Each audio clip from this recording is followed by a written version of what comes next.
সুপ্রিয় দর্শক, আসসালামু আলাইকুম। নিউজ বাংলা আপনাদের স্বাগত জানাচ্ছি। আমি মোহাম্মদ জিয়াউদ্দিন। কিছুদিন আগে জাতিসংঘের গুম কমিশন দল বাংলাদেশে আসছিলেন পর্যবেক্ষণ করার জন্য। তারা যে ডাটা পেয়েছেন সেই ডাটার ভিত্তিতে আজকে প্রতিবেদন প্রকাশ করেছেন জাতিসংঘ থেকে। সেখানে বলা হয়েছে জুলাই গণ অভ্যুত্থানে ১৪০০ জনেরও বেশি মানুষ হত্যা, ১২ থেকে ১৩% ছিল শিশু। জাতিসংঘ জুলাই গণ অভ্যুত্থানে বাংলাদেশে সংঘটিত মানবাধিকার লঙ্ঘনের তদন্ত প্রতিবেদন প্রকাশ করেছে জাতিসংঘ। এতে বলা হয়েছে ১ জুলাই থেকে ১৫ আগস্টের মধ্যে ১৪০০ জনের বেশি মানুষকে হত্যা করা হয়েছে। এ সময় আহত হয়েছেন হাজার হাজার মানুষ। আহতদের বাংলাদেশের নিরাপত্তা বাহিনী সমূহের দ্বারা গুলিবিদ্ধ হয়েছেন।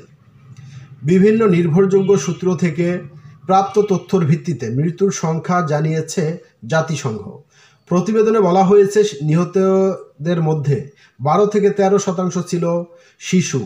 বাংলাদেশ পুলিশ জানিয়েছে যে তাদের ৪৪ জন কর্মকর্তা নিহত হয়েছেন।